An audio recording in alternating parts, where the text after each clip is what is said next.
이렇게, 이렇게 환영해 주셔서 대단히 감사합니다. 제 목소리가 뒤에 잘 들립니까? 네. 오늘 이 자리에 서 보니까 다 박정희 대통령을 체험하신 분들이 많으시군요. 간간히 박정희 대통령을 들어서 아는 분과 동시대를 살았던 분들이 같이 이렇게 동석하고 있는 것 같습니다. 무엇보다도 이런 아카데미 운영을 계속하여 주시는 분들께 정말 감사를 드립니다. 이게 얼마나 어려운 일인지는 시대가 이상한 시대로 가니까 더욱더 실감하실 수 있을 것이라고 생각을 합니다. 저는 오늘 오후 4시 한 50분쯤 동대구역에 내렸습니다. 내려서 요사이 보니까 동대구역 광장을 근사하게 단장을 했는데 이 자리에 박정희 대통령 동상이 있었어야 한다는 생각이 들었습니다. 그 광장에 박정희 대통령 동상이 좀 높게 세워가지고 저 한 기상 한 30-40m 꼭대기에 있으면서 이 대구를 내려다 본다면은 저는 대구가 근사해질 것 같아요. 20세기의 위대한 인물 중에 한 사람입니다. 박정희 대통령은 우리 민족사의 위인일 뿐만 아니라 20세기에 저 기준으로는 10대 인물 중에 한 분입니다. 10대 인물 중에. 그분을 배출한 이 대구 경북지방, 특히 대구에서 그런 좋은 분을 기리지 못한다면은 그 대구 시민의 수준의 문제가 아닌가 하는 생각이 듭니다. 세계문화유산 지정한다고 요새 경쟁이 붙었는데 세계문화유산보다는 위대한 인물을 기리는 것이 훨씬 더 관광 효과도 있고 위대한 인물을 기린다는 것은 바로 자신들을 기리는 것이죠. 위대한 인물을 알아두면은 알아주는 사람도 위대해집니다. 위대한 인물이 있는데도 불구하고 짓밟고 지우고 하면은 그 사람이 작아지는 거 아니겠습니까? 나무를 키워야 같이 크는데 더불어 대구 경북지방은 70년 동안 대한민국 현대사에서 5명의 대통령을 배출했습니다. 박정희, 전두환, 노태우, 이명박, 박근혜 다 대구권 아닙니까? 대구권. 그 5사람이 공과는 있을지 모르지만은 공통점이 있습니다. 다 열심히 일했습니다. 나라를 위해서 열심히 일하고 사심없이 일하고 그런데 2사람은 지금 감옥에 가 있고 전두환, 노태우 2사람도 감옥에 갔다가 나와서 지금 아주 괴로운 말년을 보내고 있고 박정희 대통령도 이런 문명을 건설하고 나서도 아직도 동상 세우지 못한다고 한다면은 그것은 결국 한민족이 한국인이 제 얼굴에 침 뱉는 거죠. 직설적으로 이야기하면은 이런 사람 특히 박정희의 딸을 감옥에 가두어 놓고 있는 이런 국민이 과연 복을 받을 수 있을 것이냐 하는 생각이 듭니다. 박정희의 딸, 직접 돈 한 푼 받지 않는 여성 대통령이 뇌물죄를 쓰고 그것도 구속 재판을 받으면서 징역 30년 이상을 살아라는 선고를 받고 지금 대법원 확정 판결을 기다리고 있는데 대구 경북지방에 사시는 분들이 무관심하고 동상도 안 만들고 더구나 작년은 탄생 100주년인데 서울에서는 기념관에 동상 세우지 못하게 만들고 그 동상을 민간인들이 돈을 모아가지고 만들어줬는데도 이렇게 되면은 이 배은망덕도 이 정도가 있는 건데 그런 가운데서도 이런 아카데미를 운영해 주시는 분들께 정말 존경을 드리는 바입니다. 이 박정희는 문명건설의 챔피언이었다는 제목을 달았는데 이렇게 정리한 이것을 한번 읽어보시면은 거기에 필요한 정보도 있고 통계도 있으니까 가능하면은 오늘은 이와 겹치지 않는 이것은 가서 읽어보시면은 정확하게 물에 들어오시기에 비교적 정리를 간략하게 했습니다. 그것을 뒷받침하는 수치도 있습니다. 통계도 있고 하니까 참고를 해주시기 바라고. 제가 겪은 박정희는 현재 진행형이다 하는 주제로 말씀을 드리려고 합니다. 박정희는 과거 사람이 아닙니다. 박정희는 죽었지만 그분이 남긴 유산은 지금도 계속 무럭무럭 커가고 있습니다. 자라고 있습니다. 그리고 지금 누구나 느끼는 대한민국 이게 공산화되는 거 아니냐, 김정은한테 먹히는 거 아니냐 하는 걱정이 있을 때마다 저는 어떤 생각이 드냐면은 이승만, 박정희 두 분이 만든 이 문명이 워낙 크기 때문에 결국은 이승만, 박정희, 죽은 이승만, 박정희가 살아있는 김정은, 문재인 세력을 누르게 될 것이다 하는 그런 생각을 합니다. 그 힘은 어디서 나오느냐? 바로 문명 건설의 힘에서 나오는 거 아니겠습니까? 문명 건설. 이승만, 박정희 문명 건설이라고 오늘 주제를 하나 던지고 싶습니다. 이승만, 박정희를 무슨 기준으로 평가하느냐? 민주주의를 얼마나 잘했느냐 못했느냐로 평가하느냐? 아니면 경제 건설로서 평가하느냐?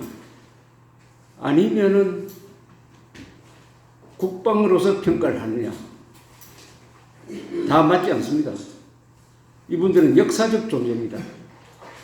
역사라는 흐름 속에서 파악할 때는 다른 기준이 있어야 됩니다. 그 기준이 바로 문명 건설이라는 기준입니다. 위대한 지도자는 평가를 할 때 법률을 지켰느냐, 뇌물을 받았느냐, 뭐 그런 기준은 그 사람이 살아있을 때 하는 거예요. 죽고 나서는 역사와 문명 속에 그 사람이 어떤 위치를 차지하느냐를 가지고 판단을 해야 되는데, 문명이라는 것은 뭐냐? 쉽게 말하면 인간이 행복하게 살 수 있는 제도, 뒷받침, 이런 것이겠죠. 쉽게 말하면 의료보험제도, 세계에서 가장 값이 싸고 능률적이라는 한국의 의료보험제도가 문명의 중요한 축 중에 하나입니다. 한국의 의료보험제도는 1977년 7월 1일 박정희 대통령의 결단에 의해서 시작이 되었고, 그것을 설계할 때부터 아주 영혼 있는 공무원들이 외국의 실패 사례를 잘 연구를 해가지고 처음 만들 때부터 근사한 그림을 그린 그 의료보험제도가 지금 대한민국 사람들을 지구상에서 가장 오래 사는 사람으로 만들었습니다. 한국의 여성은 오래 살기로 세계에서 한 5등 내지 3등, 남녀 합치면은 지금 평균 수명이 82세죠. 여성은 87세, 남자는 80세. 합치면은 세계에서 오래 살기로 한 10등 가는 나라를 만들었습니다. 인간으로 태어나면 일단 오래 살아야 될 거 아닙니까? 평균 수명 통계가 굉장히 중요합니다. 저는 그것을 가장 중요시합니다. 어떤 나라를 비교할 때 1인당 국민소득이 얼마다 이렇게 나오는데, 저는 얼마나 오래 사느냐. 지금 세계에서 가장 오래 사는 나라는 오랫동안 일본이었어요. 일본. 요새는 스페인이 또 올라갑니다. 오래 사는 나라 랭킹을 보면은 다 선진국이에요. 선진국. 거기에 아시아에서 뽑히는 나라가 일본, 한국, 홍콩, 싱가포르 이런 나라죠. 이게 바로 박정희의 의료보험제도 그리고 경제성장과 연관되는 것이죠. 중화공업, 박정희 대통령이 1972년에 유신을 선포하고 1979년에 11.6 사건으로 돌아가실 때까지 7년 동안 이룩한 게 중화공업 건설이었습니다. 그것이 아직도 한국 제조업의 기반이 되고 있습니다. 그때 양성한 중화공업 기능공들이 지금은 다 중산층 중상층으로 올라가고 바로 그 기능공들이 요새는 민노총을 만들어가지고 박근혜 타도에 앞장섰습니다. 그분들이 바로 중화공업의 혜택을 가장 많이 본 사람이죠. 고봉급자. 중화공업을 통해서 그 앞에 경공업 건설할 때 1인당 급료보다는 훨씬 더 많은 돈을 받게 되었습니다. 류석춘 연세대학 교수가 조사를 한 기능공들의 20년 후의 족적을 보면은 70년대 중화공업 건설할 때 뭐 용접공이라든지 전공으로 일했던 이런 사람들이 20년이 흐르니까 다 신분이 중상층이 되고 아들은 전부 다 대학교에 들어가고 뭐 1년 봉급이 1억이 넘는 이런 사람들이 되었습니다. 그 중에 핵심들은 민노총을 만들어가지고 요새는 귀족노조라는 비판까지 받고 있습니다. 대한민국은 지금 통계상으로는 세계에서 선진국으로 분류가 되고 있습니다. 가장 유력한 통계가 UNDP에서 발표를 하는 삶의 질 통계입니다. 휴먼 디벨롭먼트 인덱스라는 통계인데 이 랭킹은 185개국을 대상으로 하는데 가장 높았을 때가 2010년, 11년 이명박 대통령 시절이었습니다. 한국이 12등이었습니다. 12등. 삶의 질 높은 나라 12등이었어요. 프랑스보다 앞섰어요. 그것이 조금 떨어져가지고 지금 한 18등까지 떨어졌을 것입니다. 그래도 선진국입니다. 영국의 이코노미스트라는 잡지에서 랭킹을 내는 세계 민주주의 성숙도 랭킹에서 한국은 20등입니다. 180여 개국인데 꼴찌는 북한입니다. 여기서도 프랑스보다 한국이 민주주의를 더 잘하는 나라로 꼽히고 일본보다도 민주주의를 더 잘하는 나라로 랭킹이 되어 있습니다. 이걸 보면은 이 랭킹된 사람들이 한국의 내부 사정을 잘 모르고 한국 이념 대결이 얼마나 심각한지를 잘 모르고 했다는 느낌은 듭니다. 그러나 그 사람들의 기준은 또 따로 있어요. 민주주의를 기준을 할 때는 선거를 공정하게 하느냐, 그 다음에 언론의 자유가 있느냐, 공무원들이 열심히 일하느냐 등등을 다 합산해서 내는 통계니까 일단 그 통계를 존중할 필요가 있습니다. 민주주의, 복지, 평균 수명, 그리고 더 감동적인 통계가 하나 있죠. 세계에서 어떤 여권을 가지면은 비자 없이 얼마나 많은 나라를 갈 수 있느냐 하는 또 통계가 있어요. 1등은 일본입니다. 일본 여권을 가지면 한 189개국을 갈 수 있습니다. 두 번째가 싱가포르입니다. 세 번째가 한국, 프랑스, 독일입니다. 한국 여권이 세계에서 세 번째로 강력한 여권입니다. 미국 여권보다도 더 대접을 받습니다. 여러분 해외여행을 하실 때 한국 여권 가지고 와서 푸대접 받은 적 있습니까? 한국 여권 가지면은 이 사람 마약 밀매할 가능성이 있으니까 일로 좀 모시오 해가지고 뭐 별도 조사를 받는다든지 그런 대접 받은 적 있습니까? 없죠? 없습니다. 왜 없습니까? 한국 사람들은 모범 시민이다. 한국 사람들은 마약 밀매 안 한다. 한국 사람들은 테러 안 한다. 민주 시민이다.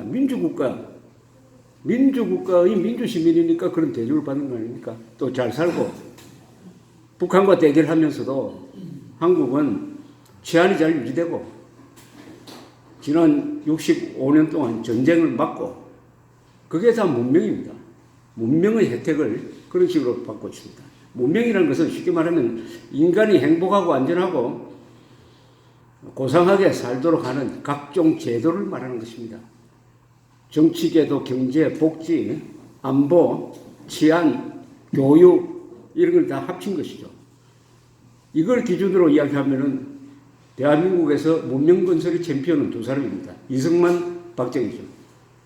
이승만 대통령은 제도를 우선 잘 만들었죠.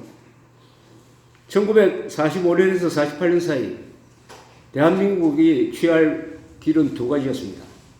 소련 편에 서느냐, 미국 편에 서느냐. 김일성은 소련 편에 썼습니다.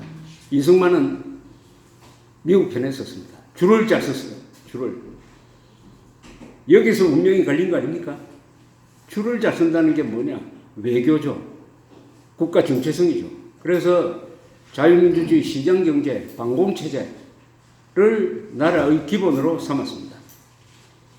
그러나 제도를 잘 만든다고 해가지고 그 제도가 제대로 돌아갈 수는 없는 거 아니겠습니까? 민주주의를 할 줄 아는 사람이 한 사람도 없었어요. 1948년 8월 15일 대한민국 건국되었을 때 민주주의를 아는 사람은 있었지만은 민주주의를 해본 사람은 아무도 없었습니다. 그러면 우리가 야구 규칙을 가지고 와가지고 글로브를 가지고 야구를 할 때 규칙은 알아요. 실제 해보면 안 됩니다. 그러면은 야구를 하면은 처음부터 메이저리그 수준으로 해야 될 것 아니냐? 왜 자꾸 에러를 하고 타율이 3할이 돼야 될 텐데 왜 1할도 안 되느냐? 이렇게 따지면 어떻게 됩니까? 그러나 놀랍게도 한국 사람들은 이승만의 그런 잣대를 들이댔습니다. 민주주의를 한 지가 10년도 안 되는 시기에 왜 이승만은 독재를 했느니 뭐 이렇게 막 따집니다. 그것은 초등학생 보고 왜 너는 홈런을 50개 못 치느냐고 욕하는 거하고 똑마찬가지입니다. 지금 민주주의를 한 역사가 가장 오래된 나라가 영국이죠. 1215년 마그나 카르타 대헌장에서 출발하는데 그렇게 계산을 하면은 803년입니다. 803년 동안 영국 사람들은 민주주의를 발전시키면서 수많은 피를 흘리고 목을 치고 암살하고 전쟁하고 했습니다. 1688년 명예혁명을 통해서 비로소 정권교체는 앞으로 순리대로 하자. 제발 전쟁하고 죽이고 하는 식으로 하지 말자 하는 합의가 이루어집니다. 1688에서 1215년을 빼면은 400 어떻게 됩니까?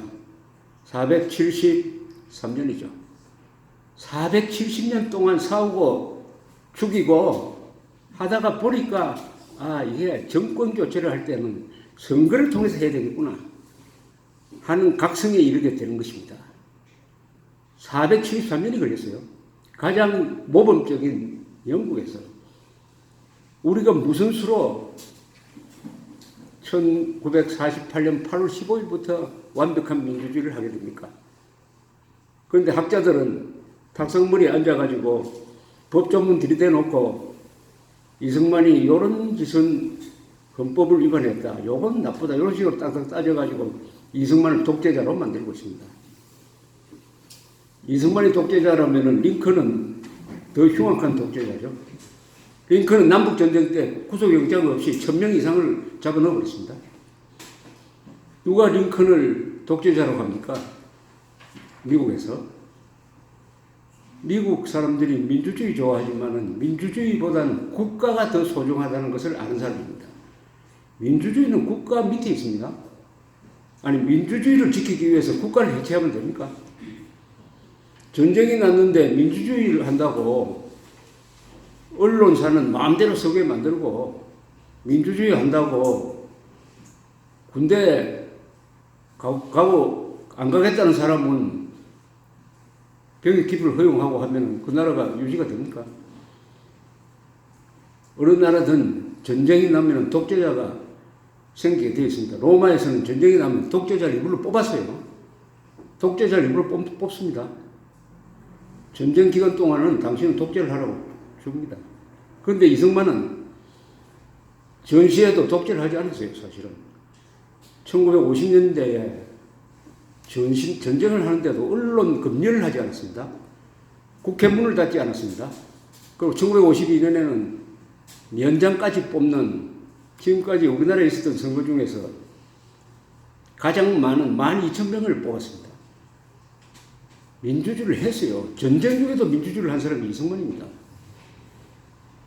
이런 기준으로 하면은 이승만은 박정희는 둘 다 한국 민주주의의 2대 공로자입니다. 한국 민주주의의 어머니요 아버지가 이승만 박정희인 것입니다. 따라서 문명이란 기준으로 이제는 이승만, 박정희를 평가해야 됩니다.